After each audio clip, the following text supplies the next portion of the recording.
Moscow is going through one of the longest and darkest nights in its modern history. The war in Ukraine is no longer confined to front lines or border regions. It has reached the skies above Russia's capital, over the heads of more than 20 million people. In the first days of January, a new phase of the war began. Ukrainian drones started appearing over Moscow in waves. And by the night of January 3rd to 4th, the situation reached its peak.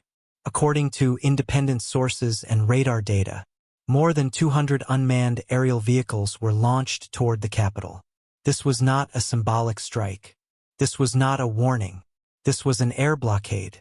For the Kremlin, this intensity left no room for hesitation. Russia was forced to activate one of the most extreme measures in its military doctrine. A covert emergency plan designed for moments when Moscow's airspace is no longer safe. That decision would soon paralyze the city and expose a vulnerability no one expected to see. The moment the covert plan was activated, Russia's gateways to the world began to shut down one by one. Vnukovo, Domodedovo, Zhukovsky, Sheremetyevo. Moscow's major airports were no longer transportation hubs. They became sealed zones of uncertainty. When the alarm sounded, it sent one clear message. Moscow's airspace was no longer safe, not for drones, and not even for civilian aircraft. But the attacks did not stop. They came in waves. Even as daylight broke, explosions could still be heard over the capital. Planes already in the air were forced to circle with limited fuel. Others were diverted hundreds of kilometers away, and many never took off at all. For ordinary Russians, this was a shocking realization. The war they were told was far away, was now determining whether they could leave their own city. The sky over Moscow had turned from a symbol of control into a warning sign, and the consequences of that warning were about to unfold inside the airport terminals themselves. The real crisis was not unfolding in the sky, but on the ground, inside Moscow's airport terminals. January is a sacred holiday season in Russia.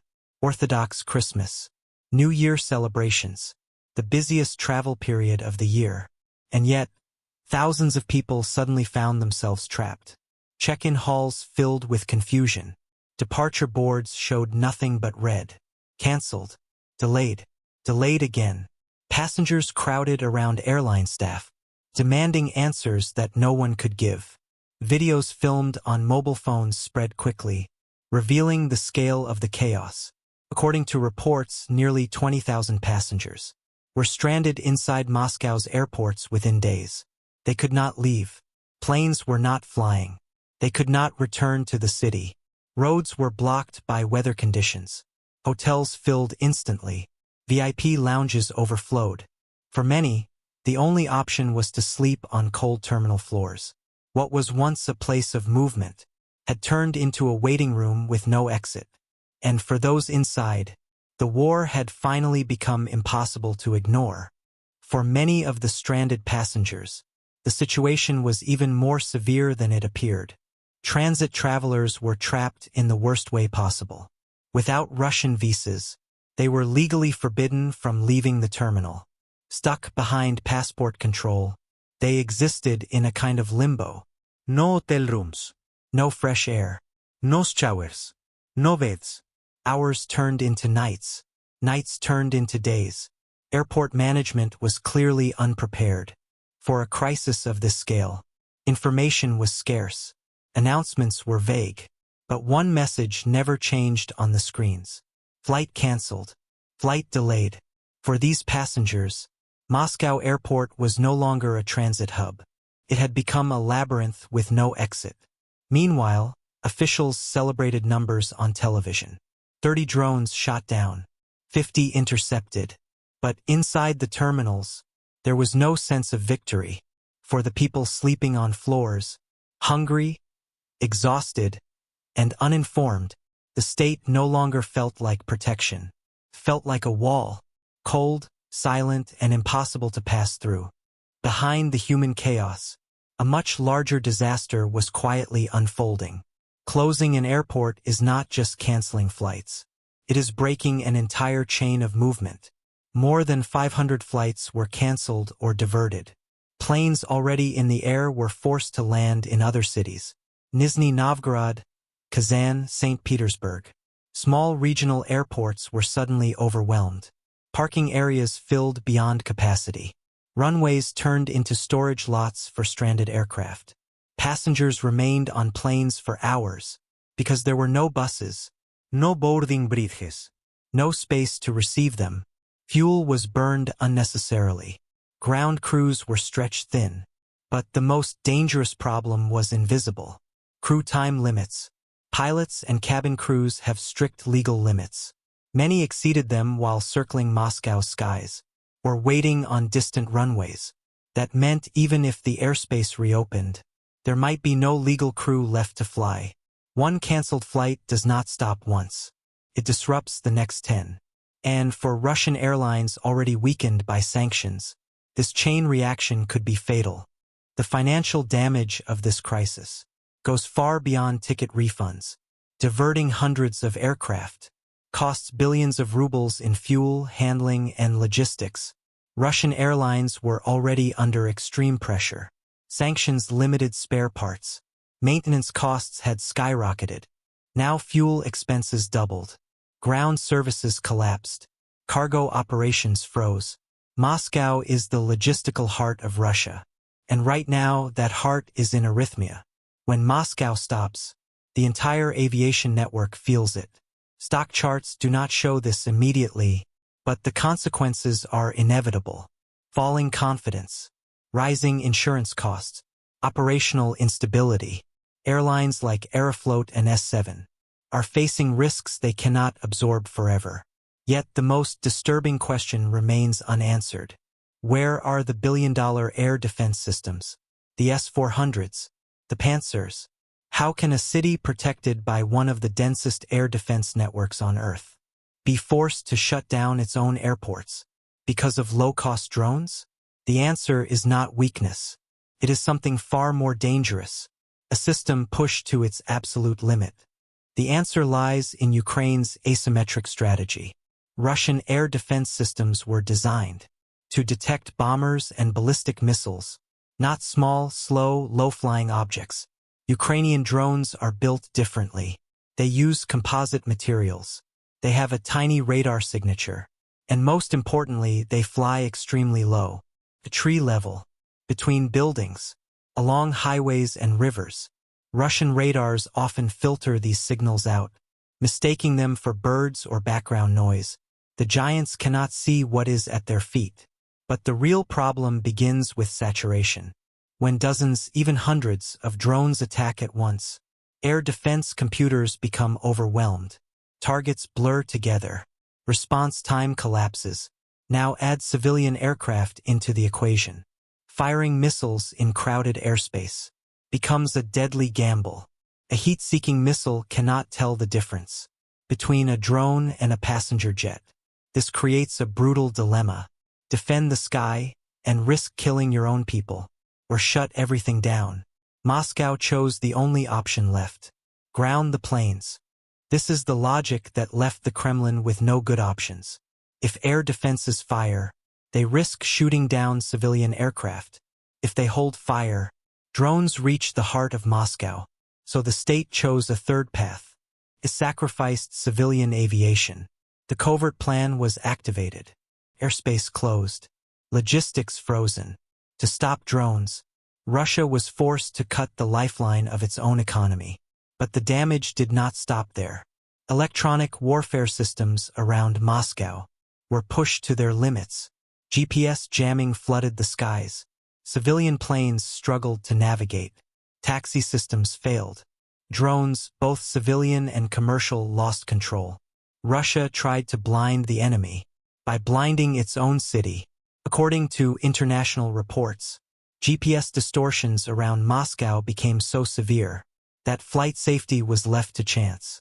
Every approach, every landing, carried the risk of disaster. This was not a show of strength. It was a technological confession of desperation. The capital of a nuclear power was sabotaging its own infrastructure just to stay standing. But the crisis revealed an even deeper weakness. Russia's air defense problem is not just technical. It is strategic. Air defense systems are limited resources. You cannot protect everything at the same time. If Moscow is prioritized, frontline units lose protection. Troops, ammunition depots, and command centers become exposed to HIMARS and storm shadow strikes. But if defenses stay at the front, the capital is paralyzed. Airports close. Prestige collapses. This is the short blanket problem. Cover one side, and the other is left bare. Ukraine's strategy is forcing Russian generals to make an impossible choice. Who do you sacrifice? The soldiers at the front, or the image of control in Moscow? Every drone attack over the capital asks that same question again and again. So far, there is no clear answer. And that indecision is dangerous, creates gaps everywhere. As defenses are stretched thinner, vulnerabilities multiply. Ukraine does not need to destroy Russia's military. It only needs to force Russia to defend everything and fail everywhere at once. The real impact of Moscow's airspace shutdown is not felt in passenger lounges, but in cargo hangars. Modern wars are fought with logistics, not just weapons. Microchips, medical supplies, industrial sensors, and spare parts do not travel by train. They travel by air. Moscow handles more than 80% of Russia's air cargo. When airports shut down, factories begin to choke. It does not take a destroyed factory to stop production. It takes one missing component. One delayed circuit board can ground an aircraft. One missing sensor can halt a tank assembly line. This is Ukraine's asymmetric advantage. Instead of firing million-dollar missiles, it blocks logistics with cheap drones.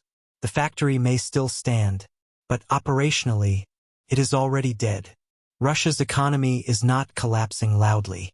It is being strangled silently, inside warehouses, customs terminals, and grounded cargo planes. The ripple effects of Moscow's airspace crisis are now spreading into financial markets and the global insurance industry. In aviation, there is a brutal concept called risk premium. When airspace repeatedly opens and closes, insurance companies classify it as a war risk zone. That is exactly what is happening to Moscow. Even airlines from friendly countries face a harsh reality. Insurance policies are canceled, or premiums skyrocket overnight. Flying to Moscow no longer makes business sense. This effectively turns Russia into a no-fly zone, not imposed by NATO, but created by its own vulnerabilities. Diplomatic bridges built with China, Turkey, and the Gulf begin to collapse under the weight of insecurity. Airspace instability means economic isolation. Flights disappear, cargo dries up, confidence evaporates, markets react faster than governments. And right now, the market's message is clear. Moscow's skies are unsafe, and unsafe skies kill economies. Long before bombs do, the psychological impact of this crisis is shaking more than ordinary citizens. It is reaching the elites. Moscow's airports are the escape routes for oligarchs, generals, and top bureaucrats. When private jets cannot take off, and VIP lounges offer no safety, power feels fragile for the first time. Money cannot stop drones.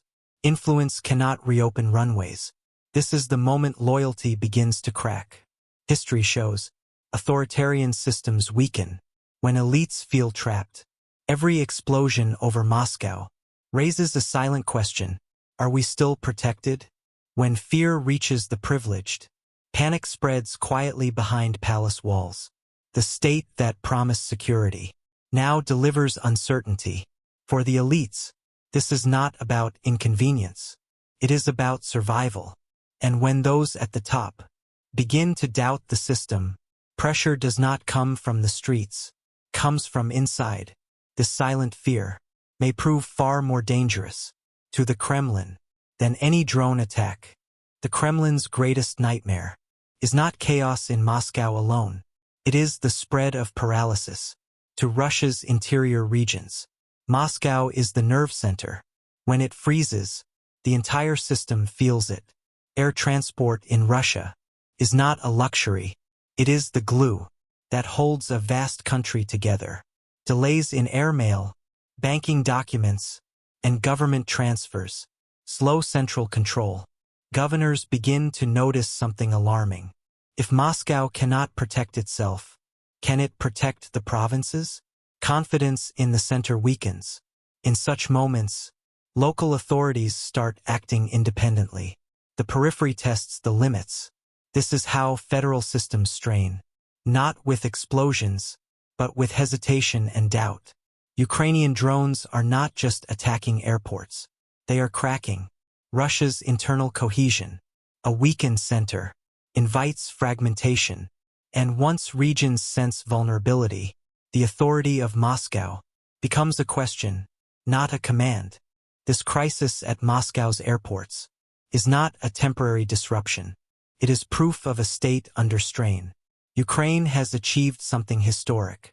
The war is no longer distant. It lives inside Russia, physically and psychologically. Moscow's image of invincibility has collapsed, not under missiles, but under exhaustion. Passengers sleeping on cold terminal floors have replaced the illusion of control. What was once called a special military operation now feels like national chaos.